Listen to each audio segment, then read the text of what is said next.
निर्ममं भंगरहितम् अजडं विमलं सदा आनंदतीर्थमुतुलं भजे तापत्रयापहम्। भवति यदनुभावादेडमुखोऽपि वाग्मी जडमतिरपि जन्तुर्जायते प्रज्ञमौलिः। सकलवचनचेतो देवता भारती सा मम वचसि निधत्तां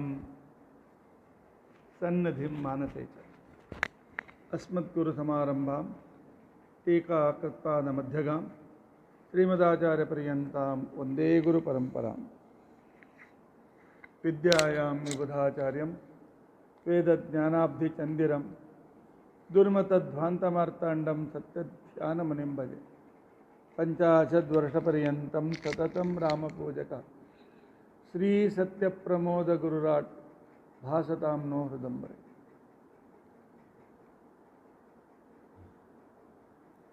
बन्धुस्त्वं गुरुरिष्टदैवतमिति तत्पादपङ्केरुहं प्राप्तं मां परिपालयेति सततं याचे निबद्धाञ्जलिः। चित्तं मद्गुणदोषचिन्तनविधौ नूनं मनाङ्मा कृथाः श्रीसत्यात्मगुरो त्वदङ्घ्रियुगलं हित्वा न मे सद्गतिः। यैरहं शुकवत् सम्यक् शिक्षितोऽस्मि कृपालुभे तान् वन्दे धेनुपाचार्यान् तत्त्वज्ञानार्थसिद्धे। श्रीगुरुभ्यो नमः। हरिः ओम हरिः ओम हरिः ओम। स्वस्तिस्तु अशेषतन्मङ्गलानि सन्तु श्लोकैकश्रवणप्रदमात्रेण वक्तुश्च श्रोतॄणां निखिलकलिकृतकल्मषापनोदनपुटतरे धर्माद्यखिलपुरुषार्थसाधनीभूते अद्य भविष्योत्तरपुराणान्तर्गतवेङ्कटेशमाहात्म्य आरंभे सति किंचित पूर्वकथानुवादः। हरिः ओम हरिः ओम हरिः ओम।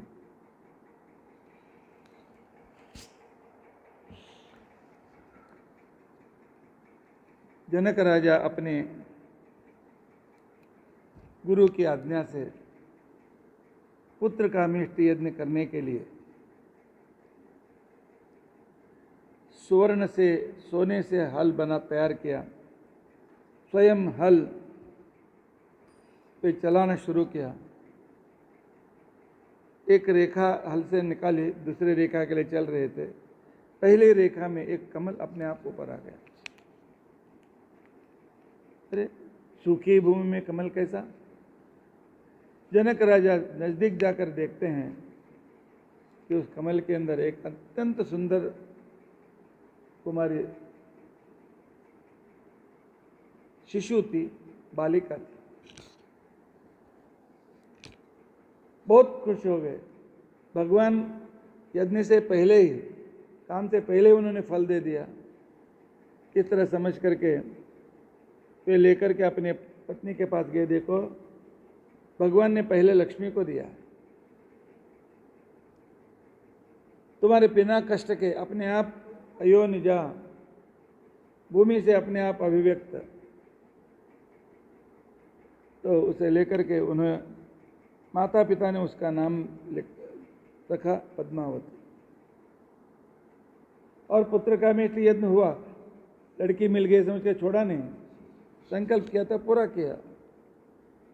उससे उनको एक लड़का भी उत्पन्न हो गया जिसका नाम था वसुदान। और यहाँ पर हाथी के जाने के बाद जो लड़कियों का झुंड दिखाई दिया, उनमें जो अत्यंत सुंदर स्त्री वही व्यक्ति थी पद्मावती। पद्मावती देखती है कि घुड़सवार अपने उद्यान में प्रवेश कर रहा है, अत्यंत सुंदर। पहले ही उसे देखते ही मोहित हो गई। आजकल जिसे फर्स्ट साइट लव बोलते हैं, उस तरह देखते ही वह प्रेम में पड़ गई। और अपनी सखियों से कह रही है, पृच्छन्तु तस्य वृत्तांतम पितृमातृवंश बांधवान। वह कौन है, जाओ पूछो। उसके पिताजी कौन है, उसकी माँ कौन है, उसका नाम क्या है, कहाँ रहता है, क्या करता है, और उसका गोत्र क्या है, पूछो और बोल दो, यहाँ पर पुरुषों के लिए प्रवेश नहीं है। कोई का प्रश्न नहीं है तो भगाओ बोलने का था, ये सब कुछ पूछने के लिए क्यों? तो स्वयं उसके प्रेम में पड़ गई थी। तो कन्या ने उसके पास जाकर के कहा कि यहाँ पर सिर्फ यह स्त्रियों के लिए उद्यान है, आपके लिए नहीं, आप मत आओ, आकाश राज आपको मरवाएंगे, निकल जाओ यहाँ से। हाँ, लेकिन आपका नाम क्या है, गोत्र क्या है तो बताओ। यह भी पक्का था। श्रीनिवास ने कहा, अस्ति कार्यम वरारोहा, मुझे आप लोगों से कुछ काम नहीं है, पर राजपुत्री है ना, पकड़े ना, उसके साथ मेरा काम है। तब उन्होंने कहा, जल्दी जल्दी बोलो, आप कहाँ रहते हैं, आपका नाम क्या है, आपके पिता क्या है, आपकी माँ क्या है, कौन है, भाई बहन गोत्र, बोलो जल्दी। श्रीनिवास उवाच, मीन कार्य है कन्यापेक्षा मुख्य कार्यम, मैं अपनी शादी के लिए लड़के ढूंढने के लिए आया हूं। और सिंधु पुत्र कुलम प्राहु अस्माकंतपुरा विदा, तो मेरा कुल है चंद्रवंश, मेरे पिताजी का नाम है वसुदेव, माता का नाम है देवकी, और भाई का नाम है बलराम, भगिनी का नाम है सुभद्रा, और अर्जुन मेरा साला होता है, पांडव मेरे बंधु हैं, षण्णांचमृतपुत्राणाम कथनाम नाम, 6 लड़कों के बाद मेरा जन्म हुआ, और मुझे वसुदेव का पुत्र इसलिए वासुदेव कहते हैं, और मेरा कलर थोड़ा काला नीला मिक्स है, मेघश्याम है, इसलिए मेरा नाम उन्होंने कृष्ण रखा। अरे मेरा सब कुछ तुम लोगों ने सुन लिया, तो उस लड़की का नाम गोत्र बोलो। तब तक पद्मावती वहाँ गई थी। पद्मावती थी, आकाश राजतनयाम, एक शिकारी के किरात, शिकारी करने वाले किरात, मेरा नाम है पद्मावती, आकाश राज की लड़की हूँ मैं, हमारा भी चंद्रवंश है, अत्रि गोत्र है, और यहाँ से निकल, जल्दी निकल जाओ।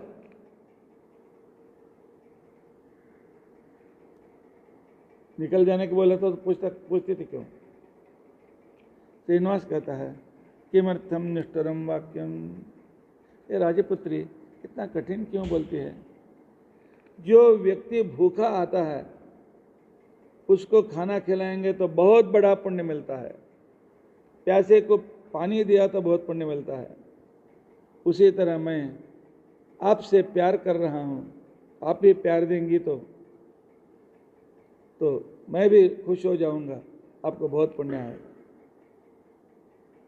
सुखमी स्थितिदान है ना, अपने आप को मुझे समर्पित कर दो, बहुत बड़ा पुण्य मिलेगा, बस मैं आपके लिए मेरी जान देने के लिए तैयार हूं।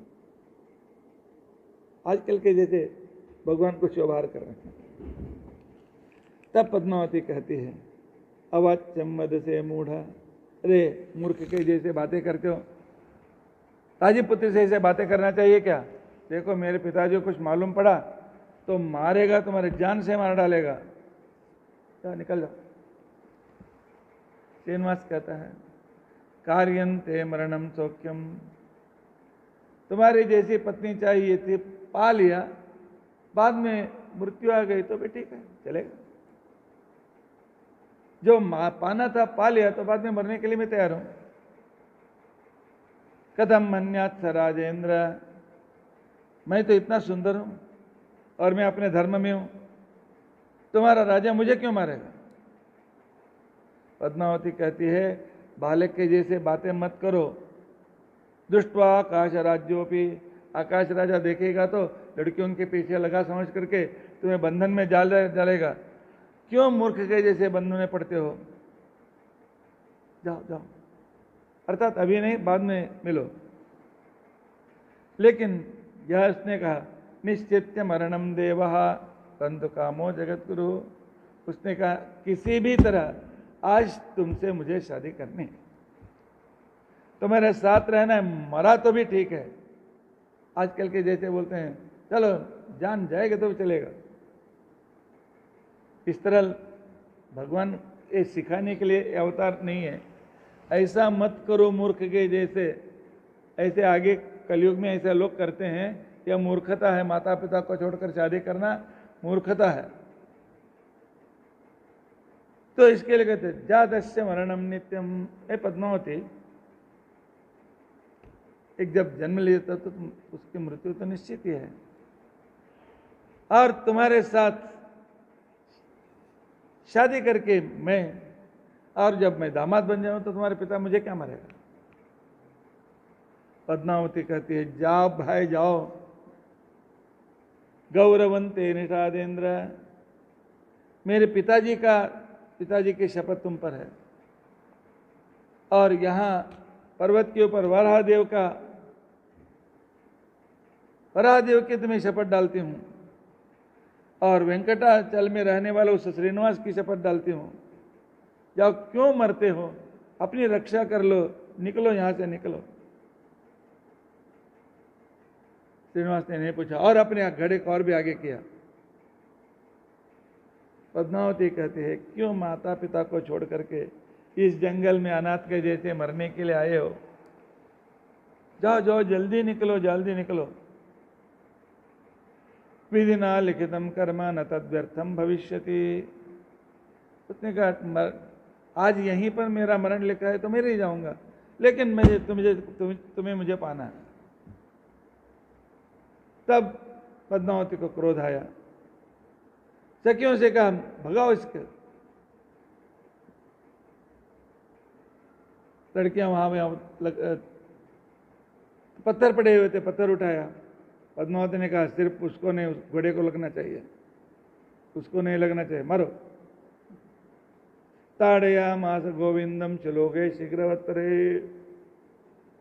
उस समय की भी स्त्रियां आत्मरक्षा के लिए कराटे जानती थी और पत्थर से कैसे अपने संरक्षण करना जानती थी, लेकिन वह सब पत्थर घोड़े को लगने लगे। तब घोड़े में रहने वाले भगवान वायुदेव ने विचार किया, वायुदेव ही घोड़े के रूप में आए थे। उन्होंने विचार किया इन दोनों के झगड़े में, पति पत्नी के झगड़े में, तो उसका शिशु एकदम वीक हो गया। ऐसा हमारे यहाँ कर्नाटक में गंड हेंडते जगड़दे कुछ बड़वाई, तो इस तरह एक मुहावरा है कन्नड़ में। तो इन दोनों के झगड़े में मैं क्यों मरूं, इसलिए वायुदेव वहां से निकल गए। उनके जाते ही वह घोड़ा मरकर नीचे गिर गया। तब श्रीनिवास ने भी कहा आज इतना बस, ज्यादा जरूरत नहीं, समझकर वह भी निकल पड़ा और पद्मावती वापस आ गए। वहां सीधा गया, चलते ही गया था। दोपहर 12-1 बज गए थे। गया, अपने पलंग के ऊपर ओढ़ करके सो गया। और खाना लाने वाले बकुलावती ने अब खाना लेकर आई। कहने लगे उठो उठो उठो, सोए हुए व्यक्तियों को हम उठा सकते हैं, लेकिन सोने का नाटक करने वालों को हम उठा नहीं सकते, है ना। सोने का नाटक जो करते उसको उठा नहीं सकते। और भी जोर जोर से रोने लगा, रोने लगा। तब बकुलावती ने अपने खाने के ताट को बाजू में रखा, हाथ धो करके श्रीनिवास के पास बैठती है। किमर्थम दुखमे तत्ते, क्यों रो रहा है, क्या हो गया। शिकार को गया था ना, तुम्हारे मन में क्या है बोलो।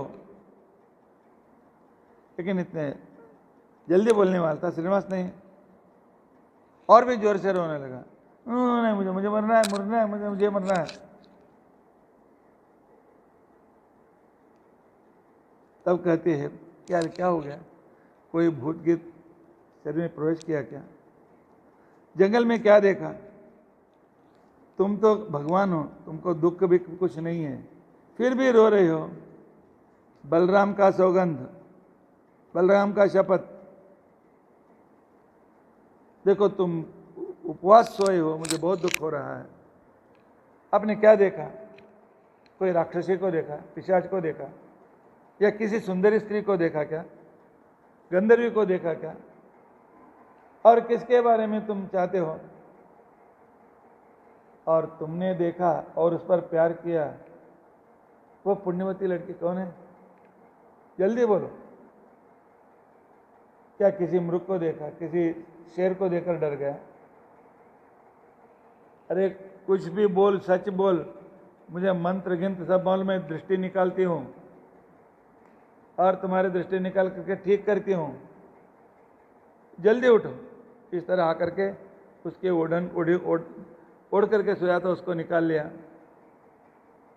और बाद में कुछ भी कहा नहीं कहा। श्रीनिवास फिर रोते हुए बैठा। जगत की सृष्टि करने वाले भगवान को क्या आंसुओं की सृष्टि करना बहुत बड़ी बात है क्या? तदा सा बकुला खेदात उवाच वचनम हरिम। बाद में वो कहती है, देखो ऐसा रोना अच्छा नहीं है।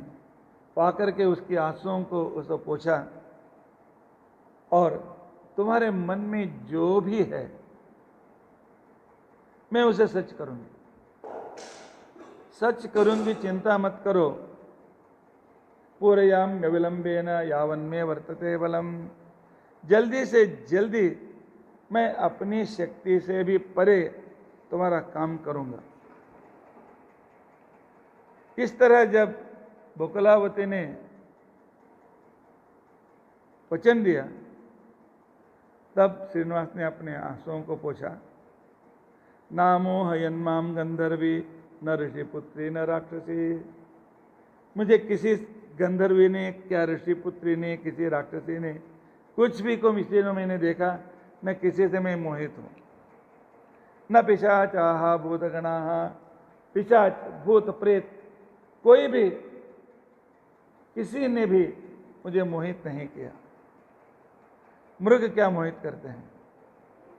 मैया दृष्टा वरा कन्या, मैंने एक श्रेष्ठ कन्या, एक लड़के को देखा है, उसका नाम है पद्मावती। उसे देख करके मनोभ्रांतम, मेरा मन काम से पीड़ित होकर के, भ्रांति से मेरा मन उसके ऊपर आकर्षित हो चुका है। पूर्ण इंद्र स्वरूपाम सुंदरीम शुभ्रम, बहुत सुंदर है, और उसके भवें भी बहुत सुंदर हैं, और उसके बाल तो घुंघराले बाल हैं। उसे देखने से साक्षात महालक्ष्मी लगती है। बकुलावती कुछ भी करो, उस लड़के के साथ मेरी शादी करो। तुम भी ऐसे रोने वाले बाद में मां के साथ जाकर। मत पुण्यम पक्वताम प्राप्तम, मुझे ऐसा लगता है आज मेरा पूरा सारा पुण्य पक्व हो गया। और मानवम देहम आसाध्य ताम कन्याम कपमान तेजे, मनुष्य के रूप में मैं गोलोक आ गया हूं। उस कन्या को छोड़ करके यह जिंदगी ही नहीं है। बिना जड़मतिम लोके, उसे छोड़कर मैं खाना छोड़ रहा हूं, मरने के लिए मैं तैयार हूं। या दोनों को, शादी को तुम किसी तरह से जुड़ा दो, नहीं ही तो मैं मरने वाला हूं। उनके सखियों ने मुझ पर पत्थर डाला, फिर भी मुझे चलेगा। ताम बिना नहीं जीवामी, उसके बिना मैं जिंदा नहीं रह सकता हूं। पुत्रो में वीरमापन्न, और शादी को जुड़ाने वाला ब्रह्मा है ना, वह मेरा लड़का है। आज मुझसे वो क्यों शत्रुता कर रहा है? उसी समय उसके मन में प्रेरणा करके, हाँ शादी कर लो, हम कर लेंगे, सब बोलने वाला था, लेकिन क्यों नहीं किया? ए ब्रह्मा, क्या मुझसे शत्रुता करता है? क्या था? दृष्टिहीन विधना निर्मिता कन्या वरा, उसने उतनी सुंदर लड़की को बनाया, लेकिन मुझके साथ जोड़ा क्यों नहीं उसको? मैंने ऐसा कौन सा पाप किया है? किसके कारण उससे मेरी शादी करने के लिए लोगों ने पत्थर से मुझे भगा दिया? देखो बकुलावती, सहाय करो, किसी भी तरह से इस विवाह को तुम जोड़ो। मरणे जीवनोपाय न करिष्यति चेत बाले, यदि उसकी शादी तुम उसके साथ शादी की व्यवस्था नहीं करोगे, मरणम ध्रुवम, मैं मर गया समझ लो। और जो मरने वाले पर उसका जीवनोपाय, उसको जिंदा करने के लिए जो उपाय करते हैं, उनको बहुत पुण्य मिलता है, बहुत पुण्य मिलता है। तू ही मेरी माँ है, तू ही मेरी पिता है, तू ही देवी है, तू ही प्रहलाद है, तू ही मेरा भक्त ध्रुव है, तू ही अजामिल, तू द्रौपदी, तू ब्रह्म पांडव, ये सब कुछ तू ही है। आज किसी भी तरह करो तो मेरी शादी उससे करो। मेरा दुख तुम्हें दूर करना है। हजारों गाय देने से, करोड़ों अश्व का दान करने से, सोने दान देने से जो भी पुण्य मिलता है वह सब पुण्य तुम्हें मिलेगा। उस लड़के से मेरी शादी का तुम शादी की व्यवस्था करो। बकुला ने कहा, कुत्रास्ते जगदाधार त्वया यात्र निरीक्षिता, वह कन्या कहाँ है, रहती है, और किस राजा की लड़की है, किस व्यक्ति की लड़की है, और उसके घर जाने का मार्ग कौन सा है, और कन्या कौन है, यह पूरा बताओ, मैं यह काम करूंगी। और तुम शादी करना चाहते हो तो उसके पीछे कोई कारण तो होगा। श्रीनिवास ने कहा, ठीक है, मैं त्रेता युग में राम के नाम से अवतार मैंने लिया था, और एक पत्नी व्रत था, सीता मेरी पत्नी थी, और रावण नाम का एक राक्षस ने मेरी पत्नी को भगा कर लेके गया, उठा कर लेके गया, और मैं युद्ध करके रावण को जीता। और जब सीता मेरे सामने आई, सामने के बाद मैंने उससे कहा, देखो सीता, तुम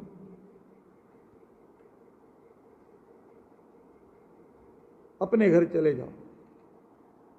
दूसरे लोग कहते हैं अपने घर चले जाओ, राम ने अपने इतने दिनों के बाद पत्नी मिली थी, जाकर से उसका आलिंगन करके उससे समाधान करना, समाधान करना चाहिए था। नहीं, राम को मालूम था, अर्थात मुझे मालूम था वह सीता नहीं थी, वह अग्निपुत्री थी। तो सीता को लेकर जब रावण जा रहा था, तब अग्नि बीच में आकर के उसने कहा, तुम जो सीता लेकर जा रहे हो तो डमी सीता है, वह ठीक सीता नहीं है, वह सीता की प्रतिमा है, और सच्ची सीता मेरे घर में है। तब रावण ने कहा, ठीक है, दे दो। उसने सीता को रख करके अपनी पुत्री को रावण के साथ भेजा था, और सीता की जगह पर अग्निपुत्री पद्मावती 1 साल तक रही। बाद में उसको भेजने के लिए मैंने वरुण से कहा, तो उसने आग जलाई। आग में उसने जब प्रवेश किया, उस समय उस अग्नि से 2 सीता बाहर आई। मैंने अपनी सीता को तो पहचान लिया, मैंने कहा दूसरी कौन से।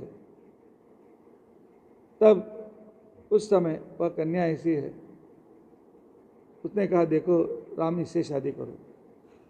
ये पूरा साल तुम्हारे लिए रोते रोते पिता, यह मैं नहीं थी, वह पद्मावती थी, अग्निपुत्री, यही पद्मावती है।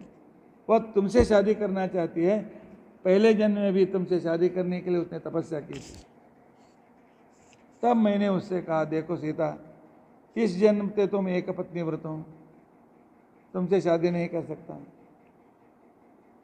और इसके बाद का अवतार जो है, कृष्ण का अवतार है, 16,108 सब सीट हाउसफुल है, उतनी शादी डिसाइडेड है।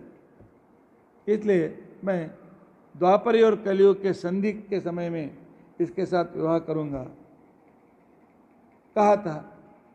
तो वही पद्मावती यहाँ पर, वही अग्निपुत्री वेदवती यहाँ पर पद्मावती के रूप में उसने अवतार लिया है, और उसके साथ मेरी शादी तुम इकट्ठा करो, किसी भी तरह से उसके साथ मेरी शादी करो। यह सुनकर के बकुला ने कहा ठीक है, मैं इस शादी को ठीक करूंगा।